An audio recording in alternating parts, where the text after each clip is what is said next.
Pagkat buhay natin ay nag-iisa, kalusugan ng siyang tangi mong yaman. Huwag hayaan mawala ng lubusan, pagyamanin ang biyayang kaloob ng may lalang, kalusugan ng iyong palagahan. Kaalaman, pangkalusugan, sakin at sa'yo'y mahalaga, kaya't ating pakinggan. Kaalaman, pangkalusugan, ang sa buhay natin ay kailangan.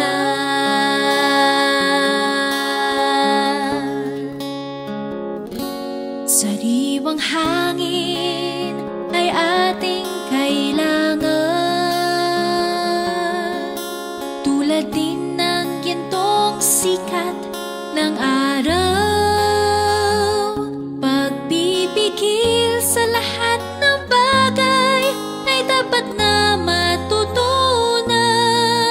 Ang kapahinga ay huwag kaligtaan.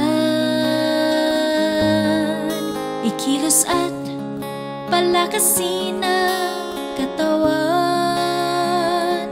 Tamang pagkain dapat natin malaman.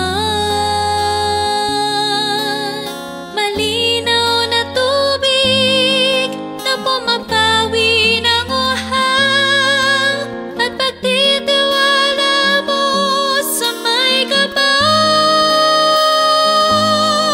Kaalaman, pangkalusugan, sakin at sa'yo'y mahalaga, kaya't ating pakinggan. Kaalaman,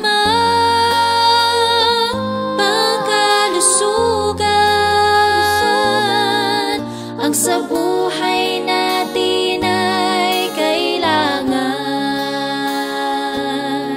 Kaalaman, pangkalusugan, sakin at sa'yo'y mahalaga, kaya't ating pakinggan. Kaalaman,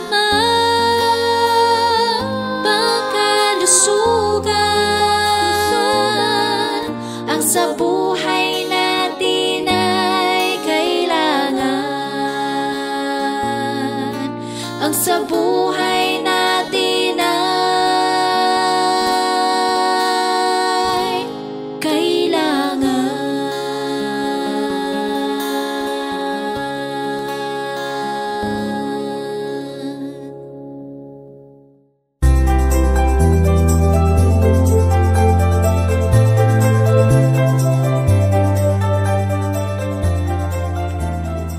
The Ministry of Healing, page 237.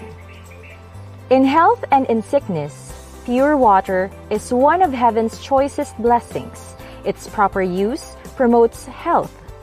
It is the beverage which God provided to quench the thirst of animals and man. Drunk freely, it helps to supply the necessities of the system and assist nature to resist disease. Welcome to Kaalamang Pangkalusugan. Good afternoon, Doc. Good afternoon. And good afternoon po sa atin pong mga manonood. Ang init, Doc, na mga usapin ngayon, ano? Yeah.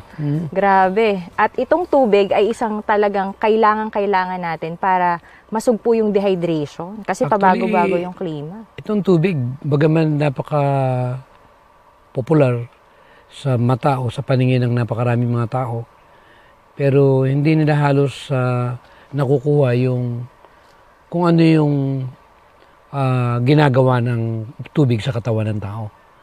Kating naalala ko itong mga ganitong uri ng subject, na aalala ko na talagang napaka-blessed tayo yung mga tao dahil talagang provided talaga tayo ng Panginoon ng tubig. na ito yung regalo niya na magpapaalala sa tao na we are created for the love of God. Na ito yung gumigising sa akin. Ting naliligo ako, ting umiinom ako, nauuhaw ako, o nainitan ako. Pag nararamdaman ko yung tubig na ginagamit ko, alam mo, unang-unang nagbibigay ng impression o yung paalala sa akin. Mahal na mahal tayo ng God. Amen. Kasi, just imagine, kaya yung nature talaga, pagka ipinokus mo yung brain mo rito, ang utak mo dito, o isip mo, talagang maalala mong may nagmamahal sa'yo eh. Yun lang naman ang gusto ng Panginoon. Wala naman tayo may babalik eh. Kundi, it's just something to recognize Him na merong God na talagang mahal na mahal talaga ang siyang sinukob. Kaya itong tubig nito ay ating bibigyan ng daan kung paano natin maibalik muli sa Kanya yung kapurihan. Dahil ang tubig pala, hindi lang nagsisilbing nagbibigay ng buhay, may silbing natural na medisina at nagbibigay ng kagalingan sa mga taong merong mga iba't ibang uri ng karamdaman. Salamat, Doc. At sa ating pong mga manonood, narinig niyo na po mula po kay Doc Tam na talagang ang tubig po ay may silbi siyang medicinal sa ating pong katawan. Kaya kailangan talaga natin ng tubig. At dahil po dyan, ang ating pong topic ngayong hapon pong ito ay tungkol sa water that heals. At sa ating pong panimula, tayo po ay manalangin. Dakila po naming Diyos na makapangyarihan po sa lahat, lubos po kami nagpapasalamat sa inyo pong dakilang pangalan, Ama. Sa inyo pong dakilang pagmamahal, sa inyo pong dakilang pagbibigay po sa amin ng kalusugan, Ama. Salamat po sa walang sawang pagbibigay niyo po ng reminder sa bawat isa po sa amin upang ingatan po namin ang templo ninyo. Ingatan niyo po kami sa amin pong pagninilay-nilay sa usapin po tungkol po sa tubig na pampagaling sa amin pong katawan.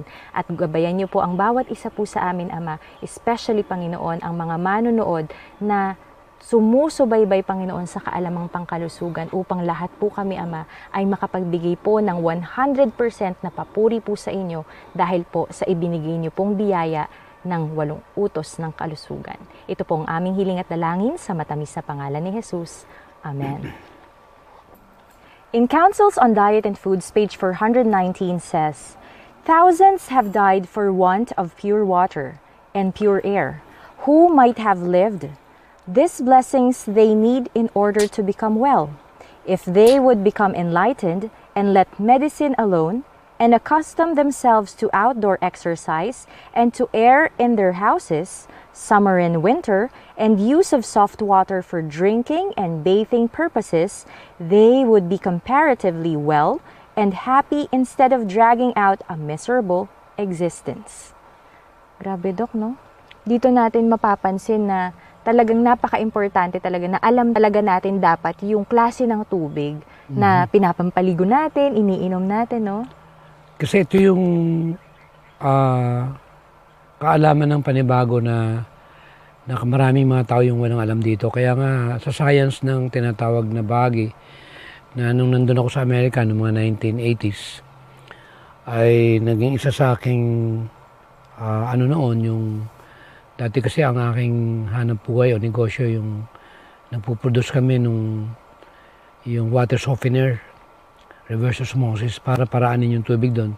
Para pagdating sa shower, ay soft water na. Kasi nga, nabasa ko yan. Ng hard water ay hindi maganda. Pangalawa, malakas din sira ng damit, lalo sa paglalaba. Kaya may ginagamit na mga sabon na naka-design siya doon sa soft water. So kung pag-aaralan natin ng tubig, kung merong magandang tubig at meron ding hindi magandang tubig, hindi na po pwede nating pagpare-parehasin yan. Kaya kailangan talaga natin ng kaalaman tungkol dito. Dahil alam natin ang tubig 70 to 80% ng katawan ng tao, which include ang brain, ay talagang tubig ang kabuuan.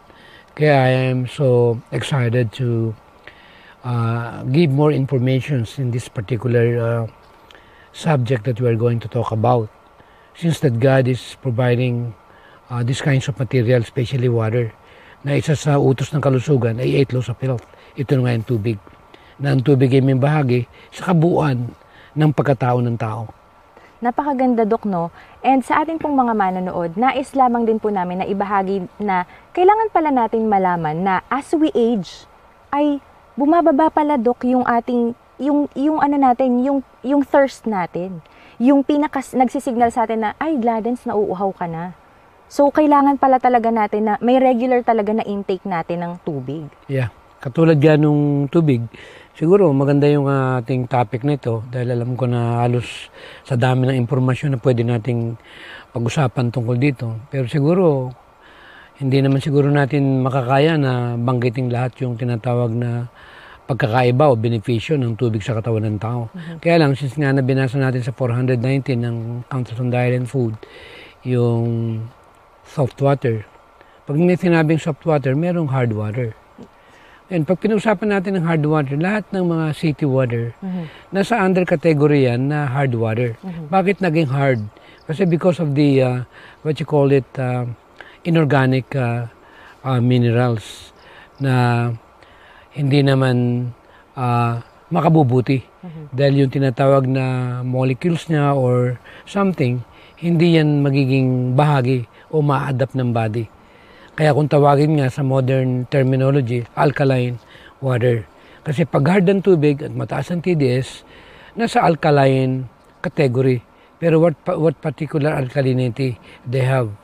Nalagyan mo lang ng masin right away, hindi naman natatanggal agad yung... Kasi yung ginagamit dito, pantanggal ng hard water, yung tinatawag na distillation or reverse osmosis type of filtration system na meron siyang napakaliit na, kung tawagin yung micron, na ang size ng 1 micron, 100 times smaller than human hair. Kaya pag inilagay mo yung filtrations na yan, bago makakuha ng soft water, uubos ka ng 1 hour to 2 hours bago ka makakuha ng 1 galon. Oo, kasi talagang maliliit siya. Kaya kitang-kita mo na talagang sinasala talaga eh. Kaya makikita natin, para ka makakuha ng soft, eh kailangan paraanin mo rin sa ganong uri ng device na ginagamit. Unlike dito sa mga bagong mga filtration system, kalalagay mo lang sa tubig, ay kaagad tubig na. So, ibig sabihin, malalaki yung butas na dinadaanan. Nalulusot ngayon yung mga metal, mercury, lead, at yung tinatawag na harmful minerals na hindi naman siya part ng katawan. Kaya marami nagkakaroon ng later on kasi systemic effect ito eh. Hindi naman overnight yun eh. Nagkakaroon ng kidney disorder. At nagkakaroon ng hardening ng artery. Yung hindi yung ATH. Ito yung arteriosclerosis. Okay. Na naging cause ng hardening ng artery, nung hardness nung tinatawag na false minerals. Kaya I am suggesting all of our viewers to be very careful, especially in the area of that kind of material or water that we are going to intake, for us to prevent disease. And remember, ang ating naman talagang adikain dito sa program na ito, eh magkaroon ng idea ng tinatawag na prevention o pangkalusugan.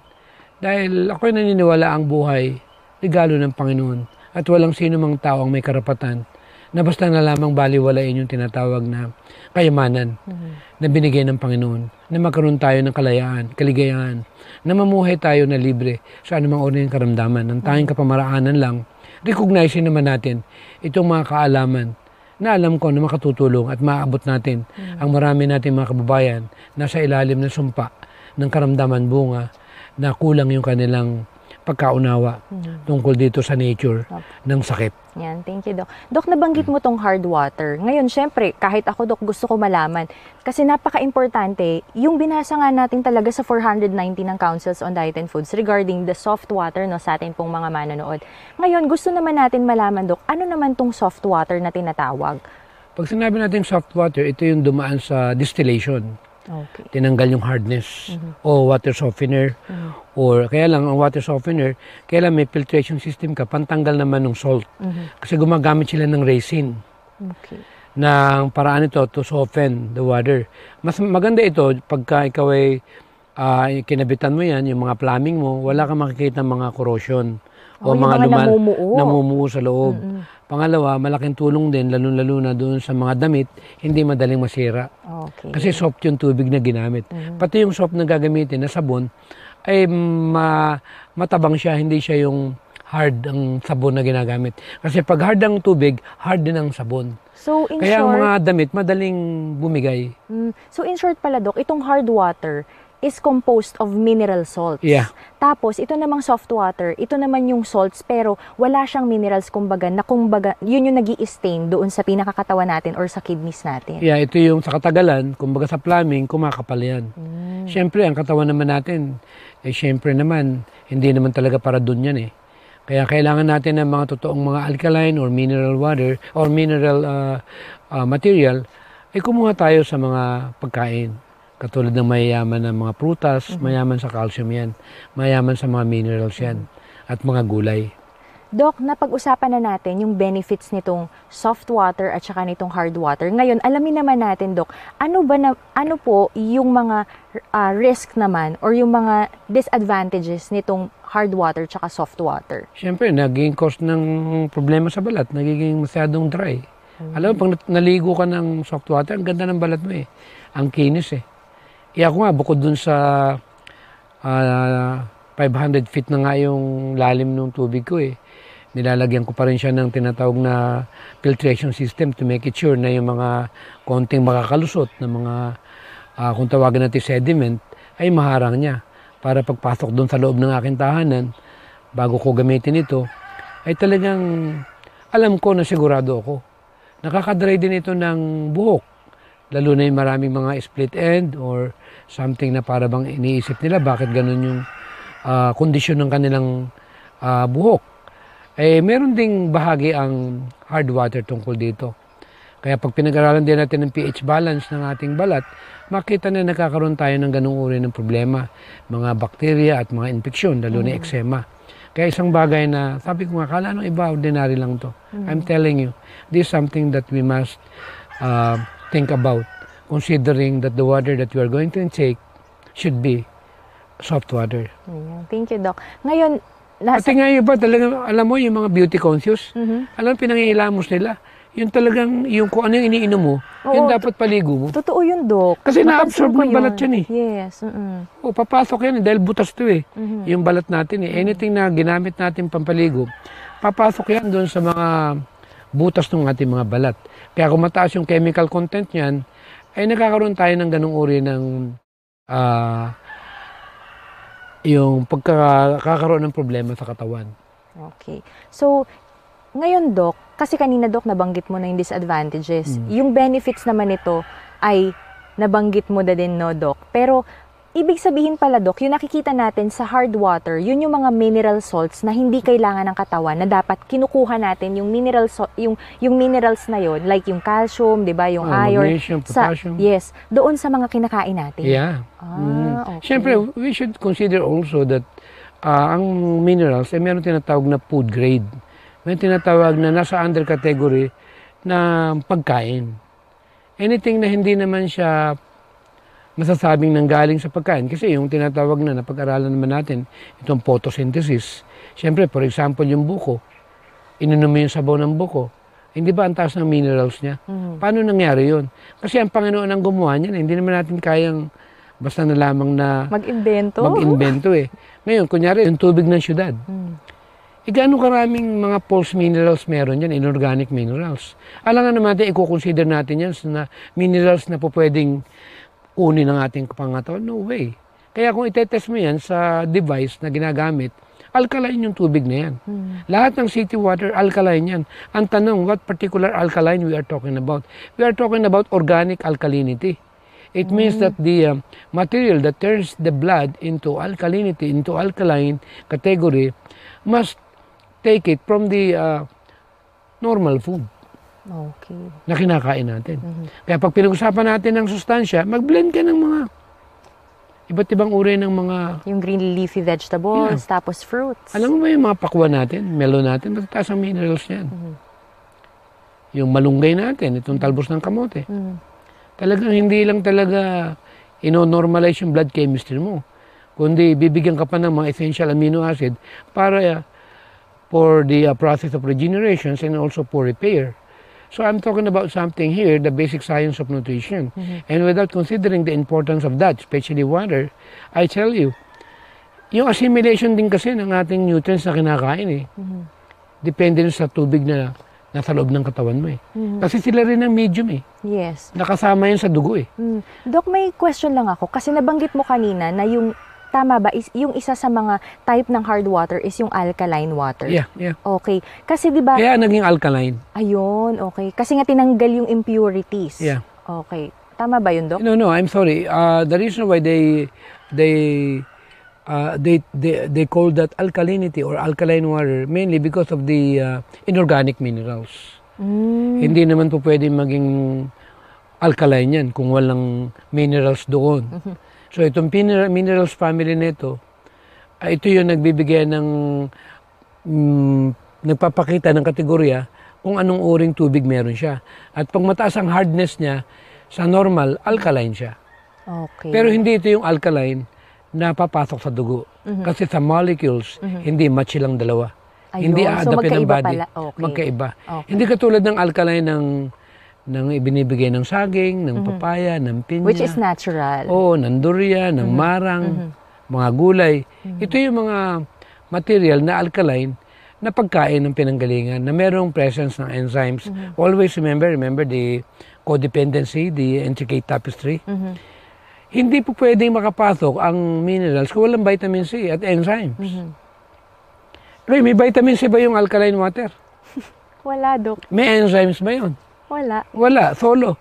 Team ito eh. Kung sa basketball, para maging epektibo yung laro ninyo, kailan may rebounder ka, kailan may guard ka, kompleto dapat. Ganon din pala yung pagpapasok, di ba, yung plasmid. Kumbaga sa pinag-uusapan natin tong, I'm sorry to mention that, itong genetically modified organism, they combine animal species to plant DNA. And they call that genetic engineered food. Since na hindi naman normal na pakialaman mo yung papaya at pasukan mo ng genes ng hayop, kaya nagkakaroon ng bacterial protein. Ang problema, may plasmid.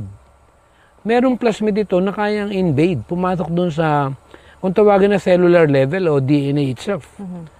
So, the same thing with the, what you call that, yung pinag-uusapan natin, na hindi makakapasok itong inorganic mineral sa dugo dahil wala siyang plasmid. Wala siyang tinatawag na enzymes.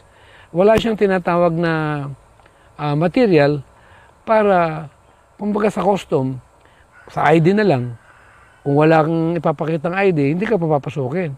Kailan may certain ID ka. Dahil may coding yan. Yun yung katawan natin eh. Kailan meron din tayo, itong inorganic minerals, walang coding ito. Hindi tatanggapin to, babara lang yan. Magbibigay lang ng problema yan. Yan, thank you, Doc. At sa atin pong mga manonood, kung meron po kayong katanungan ngayon pong hapon pong ito, ay isend nyo lamang po yan dito po sa Kaalamang Pangkalusugan. At kung may I'm sorry. Kung may question sila, dahil medyo matindi ito eh. Kasi we are talking about something a little bit, complicated when it comes with people who are not in that kind of line. Kung meron pa silang mga additional na katanungan, lalo-lalo na pag pinag-usapan natin itong inorganic minerals o inorganic alkaline water, magtanong sila sa mga scientist. Katulad ni Dr. Cabana. Saludo ako sa kanya. Dahil professor siya na mahigit na 40 taon sa Chicago University, pinapaliwanag niya kung ano yung nagagawa ng alkaline water sa katawan at ano yung pagkakaiba ng soft water. Ang ganda ng paliwanag niya tungkol dito. Kaya sabi ko sa sarili ko, buti na lang meron akong karagdagan na kaalaman na pinagkunan ko na yung aking desisyon, hindi pala ako mali nung araw, nung nakilala ko siya, nung dumating siya sa Pilipinas, ipinaliwanag din niya yung GMO, na-vindicate ako. Doon ko napatunayan na talagang tama yung decision ko, na talagang educate ko yung mga kapwa ko Pilipino. No tayo sa GMO. Opo. No tayo sa hard water. Bakit? Pro-life tayo. Gusto natin, makasiguro, na may participation tayo.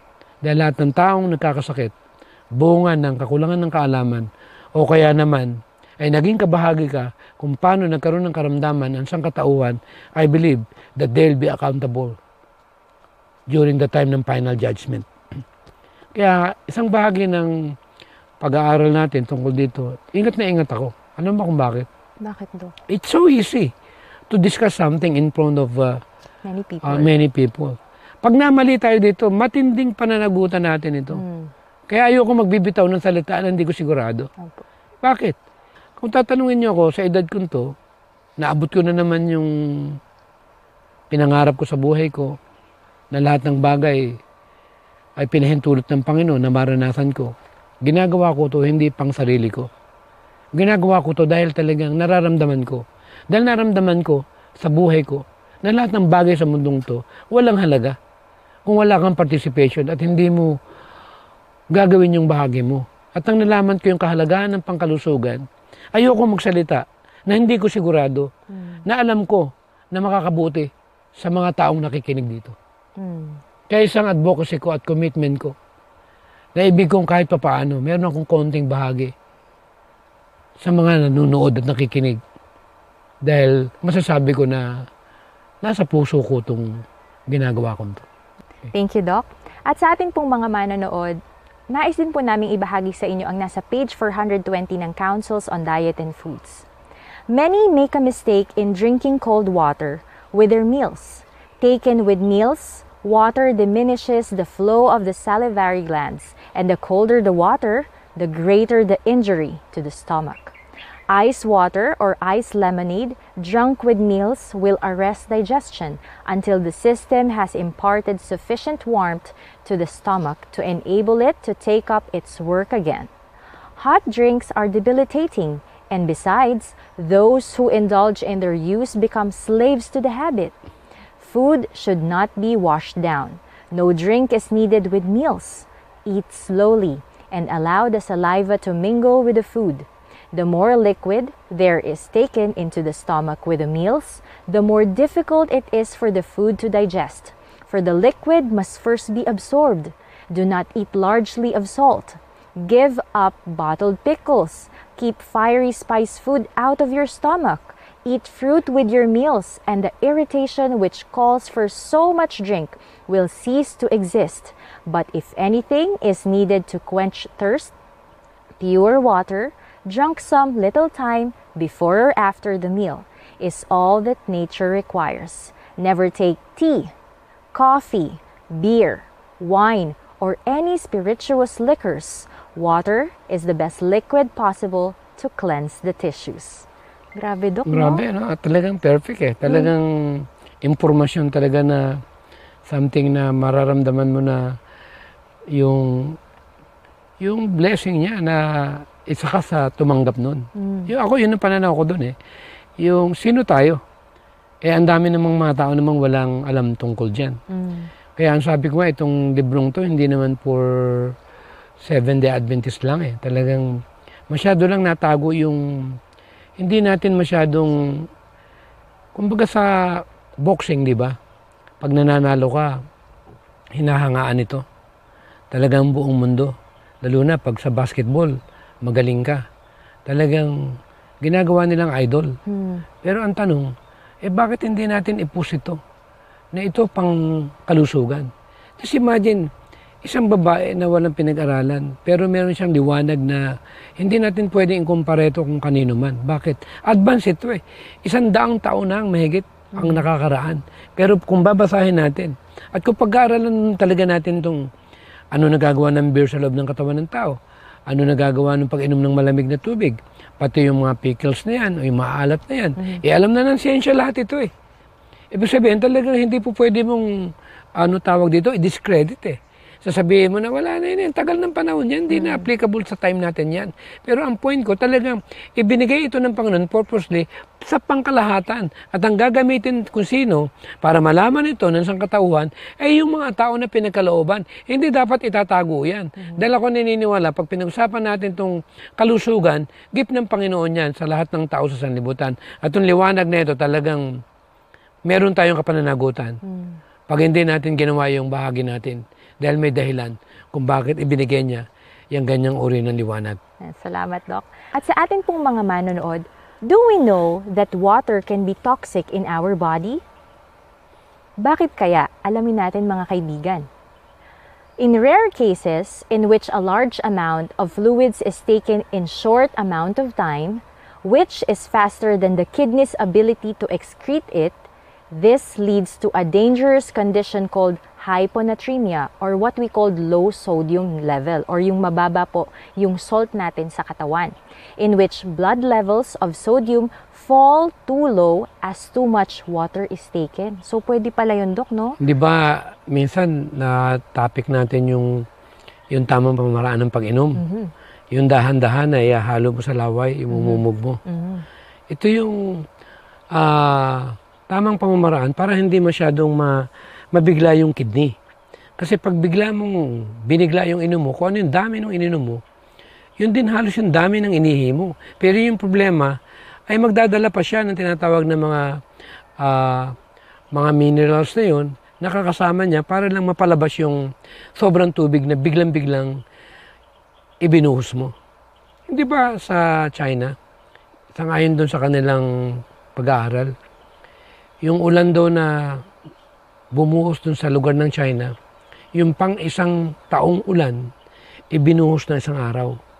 Grabe. At sa parte naman sa Europa, yung pang 30 araw na ulan, ibinuhos lang ng isang araw. Ano naging resulta? Maraming sira yung nadamay. The same thing sa ating katawan.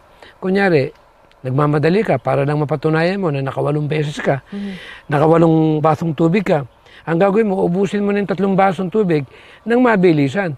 Para lang, for the sake lang na mabilang mo, na ganun karami yung ininom mo.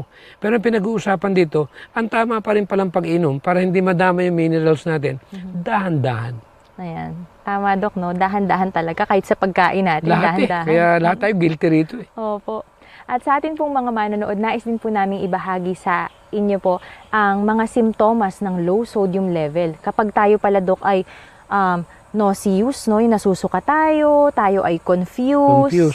Tayo ay... Nakakaroon ng parang seizure, ano? Yes, seizure. Muscle spasm. Ayan, di ba? So, yan ay mga talagang magbibigay po sa atin na ay, Gladens, kailangan mo nang uminom ng tubig. Kailangan mo na... Ikaw ba, nakakainom ka naman ng sapat na tubig? Oo, Hindi ka ba Dok. confused ngayon? Hindi naman, Dok. Hindi naman. Siguraduhin mo, baka kulang ka sa tubig. Hindi naman, Dok. Hindi naman. Ayan. At sa atin din pong mga manonood, ay nais po naming ibahagi ang ilan po sa mga pwede nating pangtawid uhaw. Diba? Kasi syempre, diba, Dok, yung gusto naman natin yung konting, hindi puro tubig na lang ba? Ay, katulad ng mga citrus natin, meron tayong suha dito. Pwede namang i-juice natin yan, yung mga lemon natin, lalo na sa mga nangangailangan ng gantong uri ng, alam mo na, alkaline din yan pagdating sa loob ng ating katawan. Lalo na mga grapefruit na yan, yung mga orange na yan, lime na yan. Malaking tulong yan at makakatulong talaga para maibalik yung tinatawag na kailangan ng ating system. Ayan. Thank you, Doc. At sa atin din pong mga manonood ay nais po naming ibahagi ang nakasulat po sa Councils on Diet and Foods, page 419. If, in their fevered state, water had been given them to drink freely and applications had also been made externally, long days and nights of suffering would have been saved and many precious lives spared, but thousands have died with raging fevers consuming them until the fuel which fed the fever was burned up, the vitals consumed, and have died in the greatest agony, without being permitted to have water to allay their burning thirst, water, which is allowed a senseless building to put out the raging elements, is not allowed human beings to put out the fire which is consuming the vitals. Isipin mo, Dok, yung simpleng tubig pala na yon ang magbibigay ng lunas doon sa batang may sakit, batang nilalagnat. Ano, Dok, di ba? Kasi napaka-importante po sa atin pong mga manonood na alam po dapat natin kung paano natin gagamutin yung ating sariling sakit naturally. At yun nga ay dahil kung meron tayong kaalaman regarding sa water that heals, di ba? Kasi isipin mo, kung titingnan lang natin, no, marami yung mga tumataas ang blood pressure dahil malapot yung dugo. Kaya kung titingnan natin, yung level pala ng 70% ng amount ng tubig na kailangan ng katawan, pag nagkulang ka dito, talagang ito yung isa sa mga palatandaan. Ang maganda, nagbibigay ang katawan natin ng alarma. Hindi naman, di ba yung bumbero, pag may sunog, automatic merong huhuni. O yung ambulansya. Opo. Ibig sabihin, may sakay sila.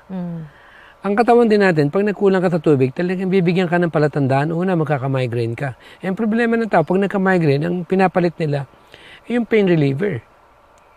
na hindi nila alam na ang kailangan lang pala ng katawan para mawala yung headache nila. Alam mo yung vertigo? Actually, sa pag-aaral, kulang din sa tubig ito eh. At marami din yung may mga high blood na lumalapot yung dugo nila dahil kulang din sila sa tubig. Paano naman nalalaman kung bakit nagkukulang sila sa tubig? Unang-una, pag umihi ka, meron naman tayong impormasyon yan eh. Siyempre, ginagamit mo yung katawan mo para i-flush yung dumi sa loob ng katawan. Kaya pag umihi ka at hindi mo pinalitan yung tubig na ginamit ng katawan mo, makukulang ka sa tubig. Katulad lang ng bowel o pagdumi. Kailangan ng napakaraming amount ng tubig para i-flush yung dumi sa loob ng ating katawan. Pag pinawisan ka, nag-basketball ka, naglaro ka, ito pa isa na napakabilis umubos ng tubig sa katawan ng tao. Yung tinatawag na puyat. Pag hindi ka natulog ng tama sa oras, ang tubig ng katawan mo nagagamit. At pangatlo, yung stress. Opo, totoo, Dok, no? Pag stress ka, depressed ka, ibig sabihin kulang ka sa tubig. Kumuha ka ng tubig, uminom ka. At ito meron ding, kung tawagin ni anti-depressant, yung gamot na uminom ka ng tubig. Ayan, salamat, Dok. At sa ating pong mga manonood ay natapos na naman, Dok, yung talagang magandang talakayan natin. Kaya habol ko lang, yung mga misis, pag madaldal, mainit ang ulo, buta mo ng tubig. Yung medyo malamig ba, Dok? O Ay, wag mainit na, din? tama lang, normal. Okay, so yung room temperature O kaya, yan. mainit pa rin ang ulo, buhusan mo na lang. Ayan, sa ating pong mga manonood, isend nyo na po ang inyo pong mga katanungan ngayong hapon pong ito dito po sa Kaalamang Pangkalusugan. At kung meron po kayong mga prayer request ay isend nyo lamang po yan dito upang kami po ay maipanalangin po namin po kayong lahat. At syempre, Dok, ito na, ang mainit na katanungan. Dok, ilang baso ba ng tubig kapag kunyari yung sa mga maliliit na bata, mga 1 to 13 years old, mga ganyan? Actually, halos na rin yan eh. Kailangan din nila ng, at least kung 1 to 3 years old, kailangan nila ng 4 na cups o 32 ounces. Pag naman mga 4 to 8 years old yung bata, mga 5 cups to 40 ounces. Pero sa ating mga may edad na, anyway, yung 9 to 13, kailangan din nila ng mga, kung tawag 7 to 8 cups. Pero sa atin ng mga may edad na, ay masasabi ko na mas maganda yung makasyam na cups tayo o hanggang 10 cups. Okay. Lalo na yung mga buntis. Pag sa mga buntis, syempre, talagang pero huwag natin i-limit dito. Pag naglalaro ka ng basketball at active ka, hindi pwedeng sundin yun eh. Dahil sa normal lang yun eh. For example, nag-i-steam ka, nag-i-exercise ka, talagang active ka, ay talagang dapat dagdagan mo yung tubig mo. Normal yun. Ayan, thank you so much, Doc. At ito naman, Doc. Doc, ano po ang gamot sa mahapding sikmura pag stress? Tubig din eh, ang malaking tulong niya. Pero dahan-dahan ang inom para ma-liquify yung tubig. Kasi pag minsan, Doc, nagiging bloated tayo. Ano? Yeah, oh. Okay. Ito naman, Doc. Ang katanungan po ay, Doc, ano po ba yung mga inumin na pwedeng, o mga pagkain na pwedeng makatawid ng uhaw? Actually, itong mga makakatas katulad ng cucumber, ang cucumber, hindi lang naman nakapagtatawid ng uhaw yan eh.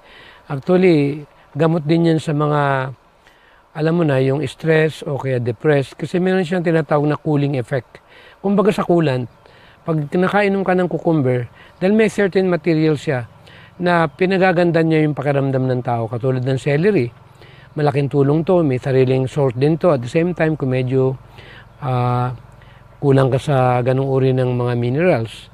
At nakatulong din ito para yung mga craving natin sa ibang mga hindi magandang kinakain o iniinom ay malabanan mo. At katulad ng mga milo natin, pakwan, at itong berries natin, ay napakalaking tulong ito para dun sa mga nangangailangan ng matanggal yung craving o yung uhaw na yun. Ayan. Habang nandun ka sa senaryo na pero available naman lagi yung mga prutas na yan eh. Opo. Ayan. Thank you so much, Doc. At sa ating pong mga manonood na nag-send po ng kanila pong mga katanungan ay maraming salamat po dahil binibigyan niyo po kami ng pag-asa. Sa totoo lang, Doc, isa tong pag-asa sa bawat isa sa atin kasi alam natin na hindi man siguro tayo katulad ng mga celebrity, no? Yeah. Pero andito talaga yung pag nagbahagi talaga tayo tungkol sa kalusugan ay pangkalahatan po Saka talaga alam mo ba ito. na-miss ko sabihin na anti-aging, isa sa sekreto ng pampabata, gumanda yung balat mo, ay uminom ka ng tamang amount ng tubig. And at the same time, pag ang tubig ay ginamit mo sa tama, at naligo ka bago matulog at maligo ka pagkagising at yung kalagitnaan ng araw, ang balat mo ang ganda. Kasi mahirap yung natutulog ka. Kailangan talaga natin maligo bago matulog. Ay karamihan matutulog na hindi naligo. Siyempre maraming dumi yan sa mukha. Kaya malaking tulong talaga yung tubig at gumamit tayo ng lemon din. Dahil ang lemon, wala siyang chemical. Pag sinabi nating sabon na natural, pwede mong kainin yan. Ngayon, kung yung sabon na ginagamit niyo, kinain niyo, bumula yung bibig niyo, huwag niyong gamitin yung sabon na yun. Ibig sabihin, hindi pa rin natural yan. Kasi kailangan talaga nating malaman na pag tayo naliligo sa gabi at sinamahan mo ng yung mag-spray ka ng lemon sa mukha mo, sa katawan mo, ganun-ganun mo, punasan mo, saka mo i-shower, iba ang linis ng balat. Talagang malinaw siya. At alam mo na gumaganda yung balat mo. Ito yung tip ko. Ito yung sekreto ko. Ito yung tinatawag na anti-aging. Ito yung pampagwapo. Ayan. Kaya wala batang-bata pa. Kailangan talaga eh. Oo. Thank you so much, Doc. At sa atin pong mga manonood ay nais po naming iwanan sa inyo ang nakasulat po sa Councils on Diet and Foods page 419, paragraph 3. Water can be used in many ways to relieve suffering. Drafts of clear, hot water taken before eating, half quart, more or less, will never do any harm but will rather be productive of good. Ngayon po ang panahon upang atin pong ipanalangin ang ating pong mga kaibigan na nag-send po ng kanila pong mga prayer requests. Tayo po'y manalangin. Dakila po naming Ama, Diyos na makapangyarihan po sa lahat, maraming salamat po dahil binigyan niyo po kami ng biyaya ng kalusugan, especially Panginoon, ng tubig na available po sa man panig ng mundo. Salamat po Ama dahil binigyan niyo po kami ng Councils on Diet and Foods na libro upang malaman po namin ang tamang pag-inom, ang tamang paggamit ng tubig at malaman namin, Panginoon, na meron pala itong dalang medicinal na bagay sa amin pong katawan. Kaya tulungan niyo po kami, Ama, na yung natural resources po namin, Panginoon, especially, Panginoon, ang tubig ay magamit po namin upang maka-alleviate, Panginoon, ng pain po namin, especially sa mga taong may sakit, mga nilalagnat, mga may diabetes, Panginoon, may kidney problems, Panginoon. Tulungan niyo po kami, Ama, na magamit po ang bawat isa po sa amin upang maging kasangkapan po sa paglagana, Panginoon, ng magandang pabalita na meron pong pag-asa sa kalusugan. Maraming salamat pong sa araw pong ito, Ama, at basbasan niyo po lahat po ng amin pong mga manonood ngayong hapon pong ito at lahat po ng amin pong mga prayer request na hindi po namin maisa-isa, Panginoon, ay itinataas po namin lahat po sa inyo dahil ito po ang aming hiling at dalangin sa matamis na pangalan ni Jesus. Amen. Amen. Muli po mga kaibigan, maraming salamat po sa inyo pong pagsubaybay sa Kaalamang Pangkalusugan ngayong hapon pong ito at sumubaybay po kayong muli sa Sabado, alas 4 ng hapon dito pa rin po sa Hope Channel North Philippines. Muli po ito po si Gladens Panuelos, kasama pa rin po ang naturopathic expert na si Dr. Tamateo para sa Kaalamang Pangkalusugan.